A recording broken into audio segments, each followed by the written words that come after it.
Shalom Bapak Ibu Saudara-saudari yang dikasihi Yesus dan yang sekasih, berjumpa kembali dengan saya Pendeta Aris Lubis.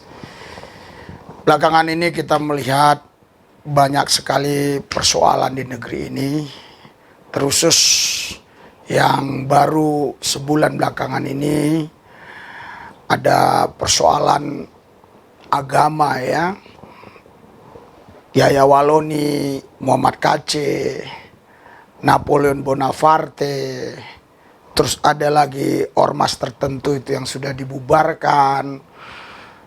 Semua ini disebabkan karena kurang memahami arti persatuan dan kesatuan.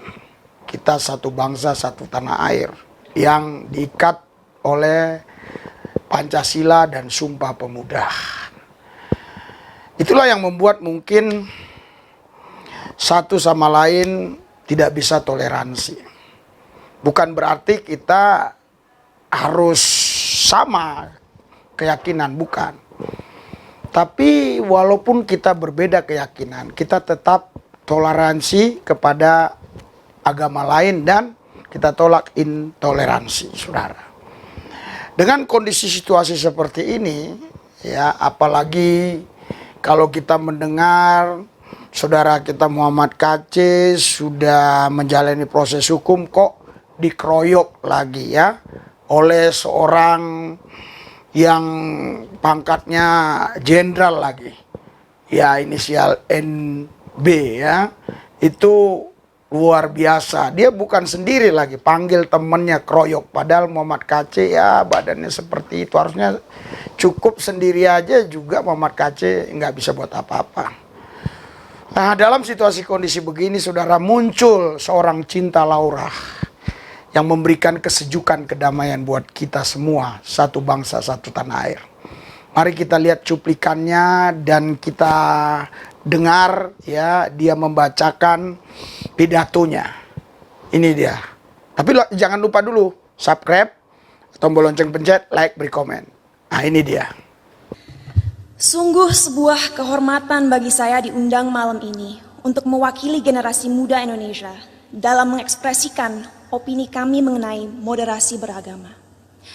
Jujur saya tidak tahu kenapa saya yang diundang malam ini untuk hadir di sini, tapi saya harap pidato yang saya buat tadi malam bisa menggerakkan hati para hadirin hari ini.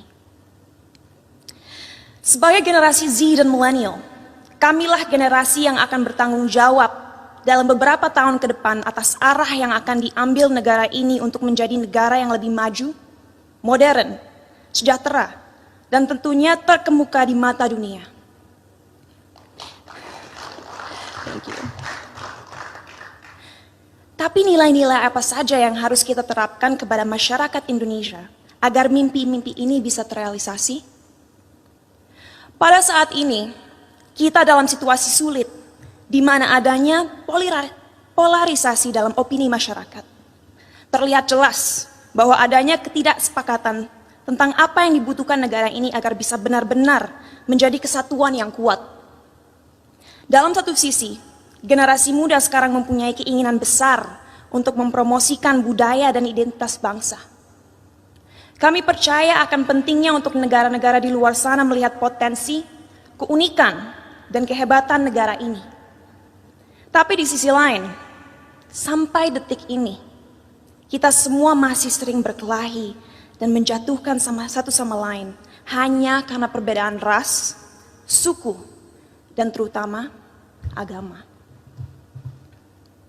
Bagi saya pribadi, hal tersebut sungguh ironis. Karena bukankah pasal 1 dari Undang-Undang PNPS mengatakan bahwa adanya 6 agama utama di negara ini? Bukankah moto negara ini Bhinneka Tunggal Ika, yaitu berbeda tapi satu? Tapi mengapa walaupun dengan fondasi negara yang begitu memeluk perbedaan dan toleransi, tetap saja masih ada konflik? Apa yang membuat agama mampu membuat kita melupakan inti dari identitas bangsa ini? Sebagai lulusan psikologi dan sastra Jerman, saya dari dulu memiliki kuriositas terhadap cara berpikir manusia.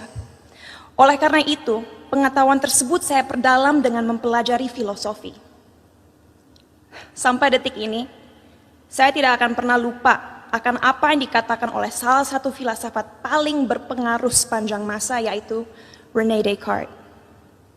Ia mengatakan, manusia adalah makhluk yang finite atau terbatas, sedangkan Tuhan adalah sosok yang infinite atau tidak terbatas. Oleh karena itu, bagaimana kita sebagai makhluk yang terbatas merasa mempunyai kemampuan untuk mengerti sesuatu yang jauh di luar kapasitas kita? Bagaimana kita sebagai makhluk yang terbatas bisa memahami esensi dari sesuatu yang tidak terbatas? Inilah salah satu akar dari masalah yang kita miliki dalam masyarakat Indonesia sekarang. Karena pemahaman yang terbatas dan pemikiran yang tidak kritis, orang-orang terjebak dalam cara berpikir di mana mereka telah memanusiakan Tuhan. Merasa memiliki hak dalam mendikte kemauan Tuhan, merasa tahu pikiran Tuhan, dan merasa berhak bertindak atas nama Tuhan. Inilah yang akhirnya seringkali berubah menjadi sifat radikal. Dalam perbincangan saya beberapa waktu lalu dengan Habib Hussein Jafar, kami berdua sepakat bahwa bahaya yang masyarakat kita alami sekarang adalah mengatasnamakan Tuhan untuk kepentingan pribadi. Menyesatkan generasi penerus bangsa dengan prinsip hidup yang sebenarnya tidak ada dalam Holy Scriptures atau kitab suci agama. Kenapa bisa seperti itu? Karena kita kurang membimbing dan memberikan masyarakat tools yang dibutuhkan agar bisa memahami sebuah ajaran dengan akal kritis. Sehingga mereka menjadi tersesat dalam cara berpikir mereka dan lupa akan pentingnya menyeimbangi segala ilmu yang dipelajari dan dimiliki dengan nilai-nilai yang ada dalam budaya, sains, ataupun aliran pemikiran lainnya. Saat saya masih bersekolah dulu, saya ingat sekali diharuskan untuk membaca kitab suci berbagai agama dari segi literatur dan juga filosofi. Sehingga saya diberikan kesempatan untuk bisa memahami keindahan setiap agama dan sadar bahwa pada akhirnya fungsi terbesar agama adalah satu, yaitu untuk membimbing kompas moral manusia. Untuk mengingatkan manusia bahwa kita harus memperlakukan satu sama lain dengan hormat. Bahwa kita harus bersyukur dan bahwa kita semua harus sadar bahwa waktu kita di dunia ini hanyalah singkat dan terbatas. Oleh karena itu, ingatlah untuk selalu menjadi seseorang yang rendah hati dan siap membantu satu sama lain. Jadi, apa yang harus dilakukan ke depannya agar bisa melawan segala kebohongan yang ada? Apa yang kita bisa lakukan untuk memberdayakan rakyat bangsa ini? Saya rasa jawabannya cukup jelas. Satu, penting sekali kita segera mengingatkan kembali saudara-saudara kita akan indahnya, kayanya, dan uniknya budaya-budaya yang kita miliki di negara ini. Sejak usia dini penting kita mengenalkan budaya negara ini tidak hanya di sekolah, tapi juga melalui media dan semua platform digital yang ada. Sebuah hal yang krusial untuk disadari bagi generasi muda akan relevannya budaya kita di dunia yang semakin modern. Our culture is cool, not old school. Kedua, ajaran agama yang ada dalam sistem pendidikan harus adil dalam merepresentasikan agama-agama yang ada di negara ini. Agar orang-orang bisa mengerti sejak usia muda bahwa semua agama itu mengajarkan kebaikan dan tidak seharusnya kita melecehkan dan menyakiti satu sama lain hanya karena sebuah perbedaan. Ketiga, critical thinking, critical thinking, critical thinking. Ajarkanlah adik-adik kita untuk membaca dan mempelajari segala sesuatu dari berbagai sudut pandang. Biarkanlah mereka bertanya, Tumbuhkanlah rasa ingin tahu mereka sehingga mereka tidak mudah dipengaruhi dan dijajah pikirannya. Dan terakhir, gunakanlah teknologi yang semakin canggih sebagai alat yang dapat terus menyebarkan nilai-nilai toleransi, agar negara ini bisa kembali menjadi Indonesia sejati.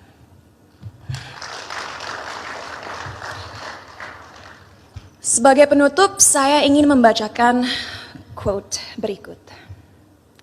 A people without knowledge of their past, origin, and culture is like a tree with no roots. Tanpa fondasi yang kuat, tidak akan ada bangsa yang bisa bertahan. Oleh karena itu, ayo kita bersama-sama menjelmakan lambang Garuda dimanapun kita berada. Mari kita taat dalam beragama agar menjadi manusia yang bermoral, tapi mari kita juga merangkul budaya Indonesia untuk membimbing identitas bangsa. Terima kasih, salam sejahtera. Saudara, tadi kita sudah sama-sama melihat Cinta Laura pidato dan kita sama-sama mendengar apa yang dia bacakan. Harapan saya, lewat apa yang Cinta Laura lakukan ini, kita semua, terkhusus ya, buat Pak Napoleon Bonaparte, bisa memahami apa itu bernegara, berbangsa, dan apa itu hukum. Walaupun dia seorang jenderal, tapi menurut saya dia tidak mengerti hukum. Karena nggak mungkin kalau dia mengerti hukum, orang yang sudah diproses hukum, dia hukum lagi dengan cara dia. Itu namanya hukum rimba. Negara kita sudah mengatur semuanya dengan baik dan benar. Jadi lebih baiklah kita melayani jiwa-jiwa yang terlantar seperti ini. Cobalah kita lihat ini di Zoom, tolonglah. Ya, beginilah. Ini jam 4 pagi, saudara. Ya, jam 4 pagi kita udah sampai. Jam 4 pagi kita sudah sampai di wilayah ini. Jam 4 pagi kita sudah sampai di wilayah. Lihat nih. Saya percepat ya. Saya percepat ya. Jam 4 pagi kita sudah sampai di wilayah. Saya percepat ya. Ini berdatangan, lihat dari mana-mana ini tadi. Engkau mencintai mereka. Engkau tidak mentampilkan mereka seperti ini. Ini. Pasti ada jalan keluar bagi mereka. Buka jalan bagi mereka. Supaya mereka. Inilah namanya satu bangsa, satu tanah air. Ada rasa persatuan dan kesatuan ya. Puji Tuhan kita ada rezeki, ada berkat. Kita harus juga membagi kepada mereka. Kita nggak tanya mereka agama apa. Kita lihat ini. Kita kasih mereka berkat untuk makan.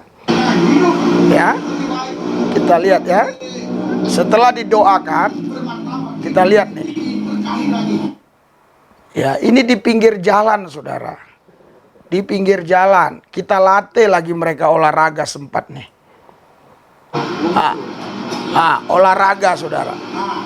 Setelah olahraga, kita kasih mereka ini. Lihat. Untuk serapan ya. Sorry suaranya kurang ini ya. Kita kasih untuk serapan. Lihat. Ya. Karena kita pakai kamera handphone aja. Tetapi nanti ada di deskripsi. Itu pelayanan begini semua. Itu sudah nggak pakai handphone. Jadi suaranya lebih jelas. Suaranya lebih jelas. Nanti saudara lihat aja ya di deskripsi. Pelayanan kita seperti ini banyak sekali. Banyak sekali ya. Ya, kita doa ya. Tuhan Yesus, saya berdoa buat bangsa dan negara ini. Pulihkan negeri kami, Tuhan. Supaya ada kedamaian. Supaya tidak saling menghujat antara agama satu dan agama lain. Namun kami memberitakan kasih kepada setiap manusia. Saya berdoa khusus buat Napoleon Bonaparte juga. Supaya dia tahu apa itu hukum di negara kita. Tuhan jamah Muhammad Kaceh beri sehat. Tuhan jamah juga Yaya Woloni. Yang belakangan ini saya dengar dia minta maaf. Tuhan jamah Ustadz Somad, biar dia juga taat hukum, dan semua kami yang ada di negeri ini taat kepada hukum. Dan juga kami memberitakan kasih. Terima kasih Bapak, dalam Yesus yang kudus kami berdoa. Amin.